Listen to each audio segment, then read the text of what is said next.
What's up everybody? Welcome back to my channel. Today we are going to be doing a collab that a lot of you guys have requested. If you've been with my channel for a little bit, you have seen my green bottle blue collab and my horned baboon collab. A lot of people liked those videos. Here we are. I listened. Before we get into the collab, I did want to give a few little shout outs. There were a few really nice letters at my P.O. box. If you want to send me mail, here is my P.O. box address. You can send it to me and I will write back. Also, another little shout out I wanted to give was to my friend Hazel. He has a group called Spender, and it's kind of like a play on words with Tinder. So Spender is a group that you can join and advertise mature males that you have or that you're looking for, and you can kind of hook your spiders up. So if you're into breeding and you ever need to find a mature male or maybe a mature female or set up some sort of spider date, I really recommend that you check this group out. I will link it down below. So we have a lot of really awesome special guests for this collab. I asked a few good friends. Unfortunately, Exotic Slayer wasn't able to complete his clip in time, which is fine. It's cool. I'm not mad at all. Kat, is that a voodoo doll? I went ahead and asked another friend to take his place, and it's a little bit different because he's actually not a YouTuber, but I have a feeling a lot of you guys actually probably know him. So stay tuned to the very end to check out his clip that I actually had to beg for. Like, this was very hard to convince him to do. Okay, let's get started. So this is the enclosure that I keep my K brunnipes in, and this is pretty common for me to see. I'm gonna go ahead and feed her so you guys can kind of get a little glimpse.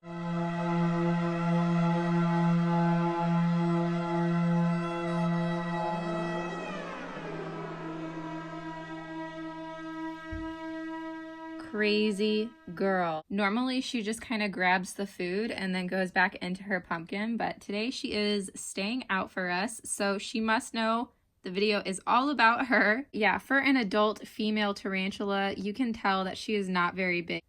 So yeah, this is her enclosure, and it's not really that fancy. It's just like a medium to smallish critter keeper with some eco earth, leaf litter, and a water dish, which I do try to keep this pretty full. It's dry right now, but that's just because it's a little dry here in the winter time. That worm is still struggling. She's gonna be really fat though after this. But yeah, her enclosure is one of my faves. Anyway, that is all I have for you guys. I hope you enjoyed looking at her as much as I did. Hey guys, Thomas here. First of all, thanks for Kat for inviting me and letting me be a part of this. And second of all, I sadly don't have an adult Kochiana brunnipes, but I do have a little and fat sling.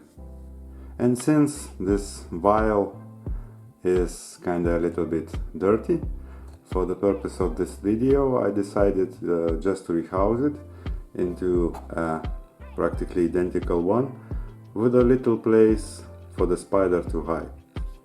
Now I will try to dig this fatso out of his home. Oh, here you are. Just look at this fat little creature. This is what happens when you eat too much. You're fat. You're seriously fat.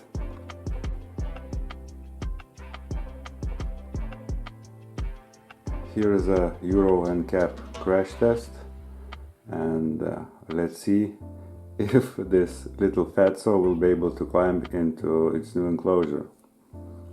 Okay, let's go. Start. Yes, move a bit. Wrong way.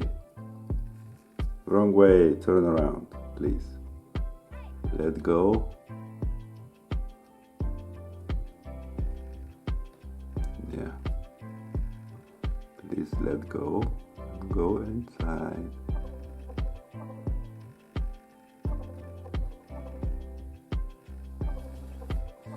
Just so you know, I'm not feeding it for a month or so. So, that's it.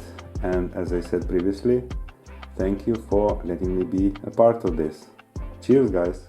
It asked me to talk a little bit about my experience with Kochiana brunnipes, and as you know, or if you don't know, I have a female. Since they are dwarf, it is a really small female, at least when you compare it with other tarantulas. I'm keeping her in this tub. You see, it is a standard tub for smaller females, at least what I provide to my tarantulas. And you see, I only have substrate inside that got just a little bit of moisture, you see, just a little bit of that. And here is one, as you see, cork bark, but tarantula didn't actually dig under it, but instead she just decided to make 2 holes here and here, you see.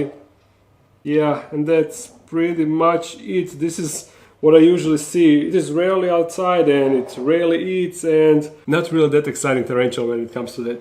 Let me just try and get it outside. I mean, get her outside. And I'm actually curious how Kat will pronounce this name. As majority of Americans, she will probably use some sort of mixture between actual American pronunciation and something random. So it will be probably something like Kochiana brunnipes. Brunnipes. Probably something like that. But correct Latin pronunciation would be Kochiana brunnipes. Now let's try to poke her outside. I will probably have a hard time getting it outside. Hello? You care to move? Oh, you can see the booty. It's down there. More movement. Oh yeah, just a little bit more. Yeah. There she is. Oh, whoa. She actually came outside. Who would have thought? Oh, no. And that was everything. Where are you going, Despacito? You don't want to chill anymore? You don't want to chill anymore, huh? Let me just take him back to his enclosure. Go! He's shedding. You see it on his head. Yeah. This definitely looks comfortable. Whatever.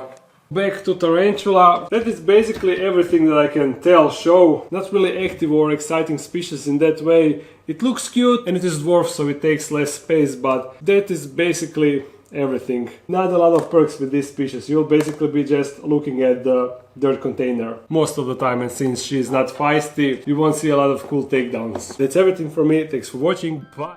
Hey, I'm Alex of Tarantula Haven, and today we're discussing the species Kochiana brunnipes, commonly known as the dwarf pink-legged tarantula.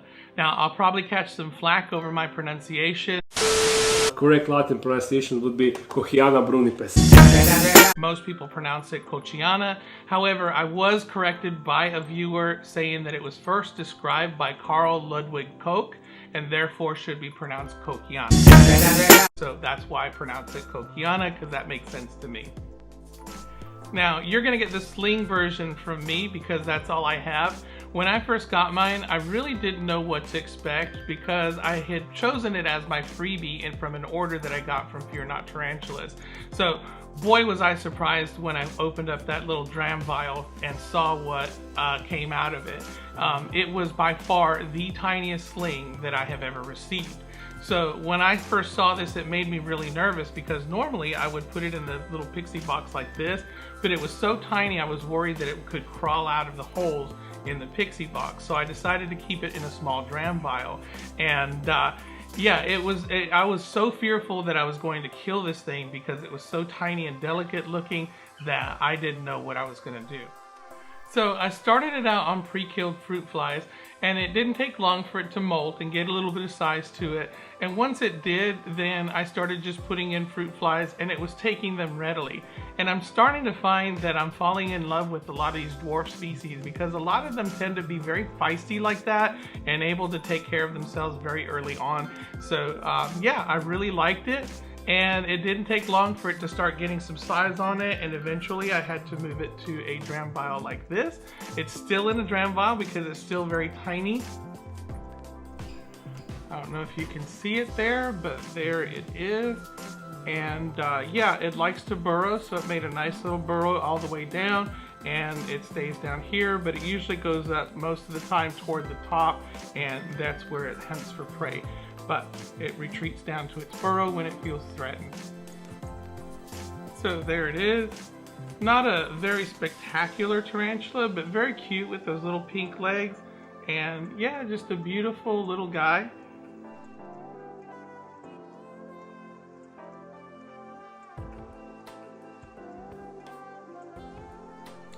So as you can see, it's grown quite a bit since when I first got it. Started out probably less than 1/8 of an inch, and it's grown to almost a 1/2 inch. So that's 6 months growth.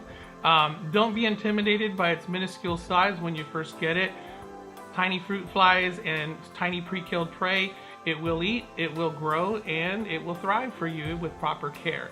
So that's it for me today. Thank you very much, Kat.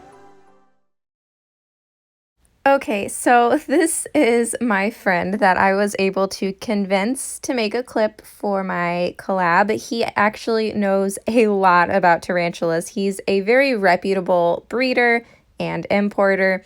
And if you check out his Instagram, you're going to find a lot of really good footage of a bunch of different species doing the thing that they do. So go check out his Instagram and tell him that Tarantula Kat sent you. Right, followers of Kat, tonight I have for you the differences between a Kochiana brunnipes and a Cirrocosmus orrery. Right off the bat, you can see there's going to be some size differences. If I can just get this girl to move. Just rehoused her in her new enclosure. You can see this is the Kochiana brunnipes.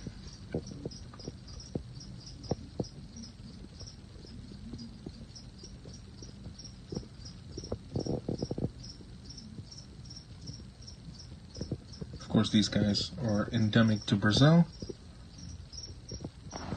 And of course, right next to her, put this right here, we have a Cirrocosmus orrery, which are endemic to Peru.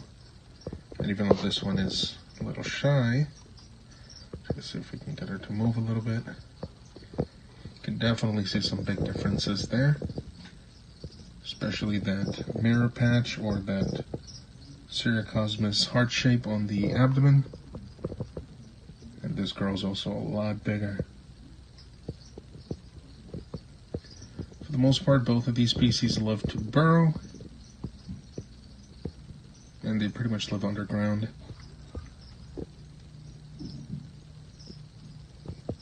Hope it helps. Thank you guys so much for watching. I hope you enjoyed. This weekend, there is another reptile show, the St. Louis Reptile Show, and I'm going to be there picking up a really cool new 8-leggy friend from Spider Collector. So if you are there, don't forget to say hello to me and you can experience my awkwardness IRL. Like this video if you enjoyed, subscribe if you're not and you want to be. Don't forget I have an Instagram that I use probably way too much. It's at tarantula.kat. You can go follow me there.